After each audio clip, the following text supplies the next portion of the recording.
শেখ ডালিম, সে পারবিরহাটাতে বাস করতো, এখনো করে। আগে ও একটা গ্যারাজে চাকরি করতো, তারপরে আমাদের minority development finance corporation loan apply করে ওখান থেকে একটা লোন পায়।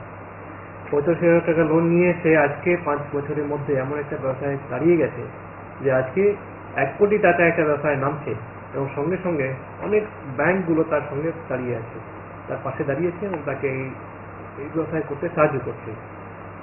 ও 50,000 টাকা নিয়ে নিজে গ্যারাজ করলো, নিজে গ্যারাজ করার সঙ্গে সঙ্গে ও কয়েকটি পুরোনো গাড়িগুলো কেনা বেচা শুরু করলো, এই পার্টসের দোকান করলো। সেটা নিয়ে আজকে তারা সমস্ত লোন ও শোধ করে দিয়েছে, এবং নতুন করে যে ব্যবসায়তে নামছে তাতে আবার সেই ব্যাংক থেকে লোন পাচ্ছে এবং সেই কাজটা করছে। কাজ শেখার 7 বছর পর আমি প্রথম চিন্তা করি যে আমাকে এবারে একটা ব্যবসা করতে হবে। তখন আমি নিজে একটা দোকান করি। দোকান করার জন্য অর্থনৈতিক অবস্থা খুব খারাপ ছিল, কোথায় পাবো। তো দোকানটা নেওয়ার পর মাইনরিটি ফর্মের সঙ্গে আমি যোগাযোগ করি, মাইনরিটি অথরিটির সঙ্গে যোগাযোগ করি। তারা আমাকে 2000 সালে একটি লোন দেয়। সেই লোনটা নেওয়ার পর এবং তাদের যা ছিল, যা টার্মস অ্যান্ড কন্ডিশন ছিল, অনেক লং টাইম ছিল। তো সেই জন্য আমি চিন্তা করলাম যে এত দিনের আগে যদি আমি শোধ করতে পারি, আমাকে বলা হলো যে লোন দেওয়া হবে আবার। তো আমি তারপর কি করলাম, বছর 3-4 মধ্যেই আমি সেই লোনটা পরিশোধ করি।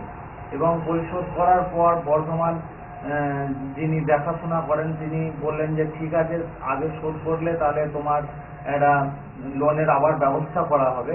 সেই জন্য বর্তমান জেলা পরিষদ হলে আমাকে ডাকা হয়।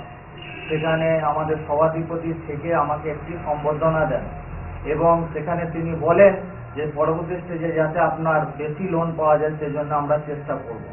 যাই হোক, ওনারা বলার পর ওনারা সাড়া দিলেন। তারপর আমাকে কলকাতায় মিলন মেলায় ডাকা হলো। সেই মিলন মেলাতে গিয়ে আমাকে আমাদের মন্ত্রী সাহেব যিনি ছিলেন, মোহাম্মদ সেলিম সাহেব, তিনি আমাকে সম্বর্ধনা দিলেন এবং বললেন যে যাতে লোনটা বাড়ানো যায় সেই জন্য আমরা দেখছি। তারপরই তিনি আমাকে 2004 সালে আবার উনি 84,000 টাকার মতো আমাকে লোন দিলেন। সেই লোন নেওয়ার পর ব্যবসা আমি আরও বাড়ালাম। বাড়ানোর পর ব্যবসা থেকে ভালো ইনকাম হতে শুরু হলো। ইনকাম আমার মোটামুটি বাড়তে বাড়তে এখন পর্যন্ত 30 থেকে 35,000 টাকা মান্থলি ইনকাম। আর সহযোগী সবাইকে নিয়ে আমরা গ্যারেজের কাজটা করি, পাশাপাশি গাড়ি বিক্রি, সেকেন্ড হ্যান্ড টু হুইলার বিক্রির কাজটাও আমরা করি। এই সেকেন্ড হ্যান্ড টু হুইলার ধরে নিন মাসে আমি 8-10টা বিক্রি করি। ওখান থেকেও কিছু আমার মানে আমদানি হয় বা কিছু আমার ইনকাম হয়। ফলে এইভাবে আমাদের ইনকামটা প্রত্যেক মাসে প্রায় 35,000 টাকার কাছাকাছি চলে যায়। এর জন্য আমাদের আরো যাতে বাড়ে, সেই জন্য আমরা আরো চেষ্টা করছি যে এই বিজনেসটাকে আরো কিভাবে বাড়ানো যাবে। সেই চিন্তাধারাতে এগোতে গিয়ে অনেক মানুষের সঙ্গে পরিচয় হলো। পাশাপাশি আমি ব্যবসা যাতে বাড়ে একটা জায়গার সন্ধান করলাম। আমার দোকানের পাশেই আমি একটা জায়গা পেয়ে গেলাম। সেই জায়গাটার দাম ছিল অনেক, তবু ব্যবসার খাতিরে সবাই যাতে একই সাথে নিচে পড়তে পারি সেজন্য আমাকে ব্যবসাটা নিতে হলো। সেই জায়গাটা আমাকে পছন্দ হলো এবং আমি নিলাম। তার বর্তমান মূল্য প্রায় 35 থেকে 37 লক্ষ টাকা। কনস্ট্রাকশন শুরু করলাম।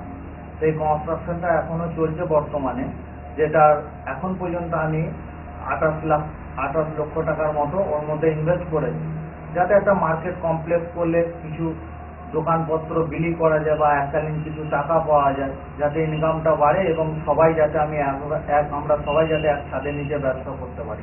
ডালিম ছেলেটিকে আমি বহুদিন ধরে চিনি। ও অত্যন্ত পরিশ্রমী ছেলে এবং দীর্ঘকাল ধরে দেখেছি জিটি রোডের পাশে ওর মোটরসাইকেলের মেকানিক হিসেবে একটা ছোট্ট ঘর নিয়ে কাজ করত।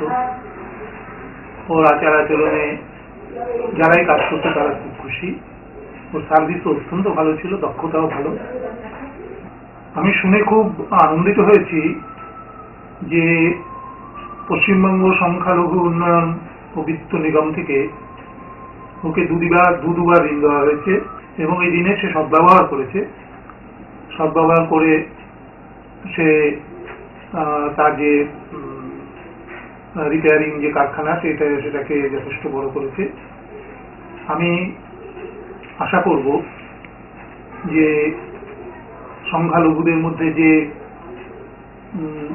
পশ্চাৎপদতা আছে সেটাকে কাটিয়ে তোলার জন্য যারা উপযুক্ত যুবক যুবতী আছে তারা এই ধরনের ঋণের সুযোগ গ্রহণ করে তারা জীবিকার একটা সংস্থান এবং নিজেদের উন্নয়নের একটা ব্যবস্থা তারা করতে পারে।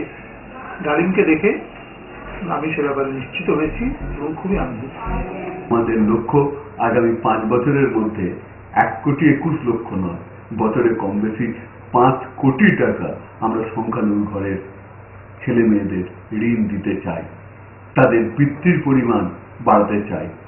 1,18,00,000 নয়, এটা যাতে আরো এর দ্বিগুণের জায়গায় নিয়ে যেতে পারি তার জন্য আমরা সচেষ্ট আছি।